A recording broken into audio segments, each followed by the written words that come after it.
Now I'm actually going to take and flip this motor to the other side. We'll work on the clutch assembly.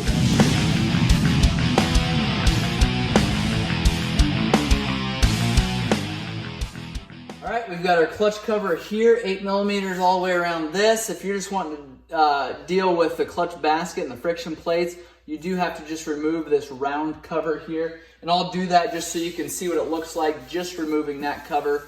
You're not going to get the whole clutch assembly there. But we'll remove that. There's a gasket underneath this. All right, once you get those 8 millimeter bolts removed, this cover will come off there. We've got a gasket around there. That's what it looks like underneath there. You've just obviously got your clutch basket underneath here. Remove this gasket, replace it every time you end up pulling this cover off. We're gonna go ahead, just because we're gonna dig into it farther than this, we're going to remove this larger cover here. We've got a water line that runs down there, so just be conscious of that when you're pulling this apart here. It's got an O-ring that seals that up, so it can just be a little bit of a challenge pulling that off.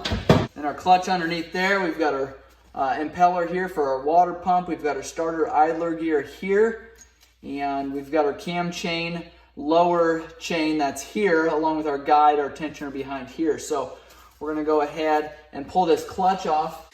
10 millimeter bolts there. They've got springs underneath of them. Keep everything together. All right, now we can go ahead and pull this top cover off here. Underneath there is a larger nut. We'll go ahead and remove that. At this point, we'll leave all the friction and steel plates together there. Take and I grab a hold. I don't want this clutch spinning while I do this. Just regular thread, just comes off counterclockwise. Okay, then what I like to do is actually take and put this back on there. This hub here, slide it all the way down. Put these in. The reason I'm doing this is because I actually don't need these clutch plates taken apart there. We're gonna keep these all together. So I'm gonna run these screws in, snug them up.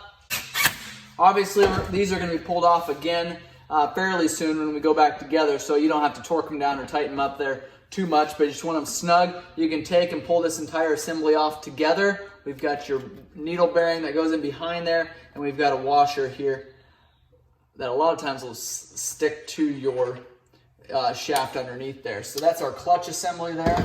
Let's set that, let some of that oil drain out of there, get some of that old oil out. Now we're gonna take and remove, we've got a tensioner here that's gonna be removed with a 10 millimeter, and then a larger gear down here that holds your chain on there. 10 millimeter bolt here, that's for the guide. Our tensioner here, we'll take that tensioner out. This is for the rear cylinder. Our guide just kind of fell right out of there. And then we'll go ahead and remove this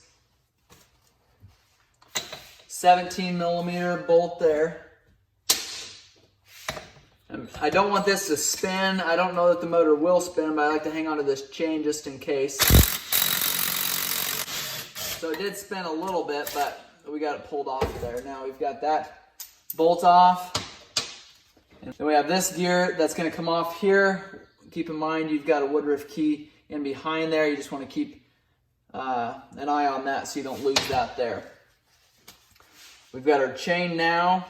That'll come off of there. We can slide it over top of this shaft just like we did the front.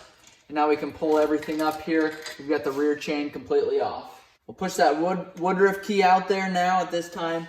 We just don't want to forget about it there. Go ahead and remove this impeller here. It's probably going to spin, so make sure you watch your finger. That's kind of a sharp edge there. I do like to hold it, so just make sure you don't catch your thumb on there. But you can hold it. It's not extremely strong if you're using a 3/8 drive there.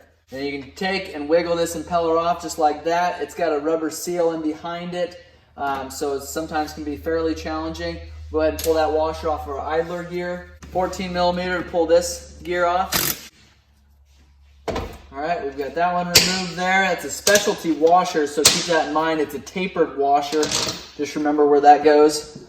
This is going to be a one-way bearing underneath here with your one-way gear. This is for your starter assembly. This is so when you hit your starter there, it'll engage, and then once it gets started, it'll actually disengage. So you want that one-way bearing functioning properly, going back together there. Okay, then we can just take and pull this one-way gear up. This is the whole assembly there. It's got splines on here. We've got 3 Allens on the back here to remove this one-way bearing here, this whole assembly. Handful of 8mm bolts, and we're gonna actually go ahead and remove these cylinders here at this time.